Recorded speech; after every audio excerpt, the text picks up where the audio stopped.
বলতে বলতে ফোন এসেছে। আমার আবার ফোন আসে ঘন ঘন, কিন্তু অফিসতে বেশি আসে। হ্যাঁ, অফিসতে বেশি।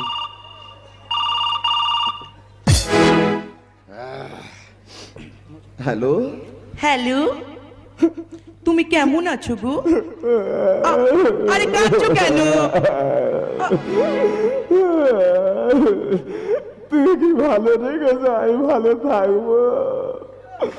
6 মাস তুই চলে গেছে, আমি কিভাবে ভালো থাকতে পারি তুই বলো দিলি?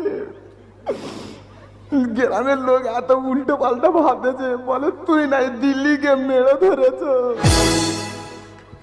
তার দুটো পায়ে ধরতেছি। আমার যা ভুল হয়েছে সব আমার ভুল হয়েছে, তুমি ফোনে ফোনে ক্ষমা করে দে আর ঘরে চলে এসো। এই দেখো, মন একবার ভেঙে গেলে সে মনকে কখনো জোড়া লাগানো যায় না। তা দিল্লি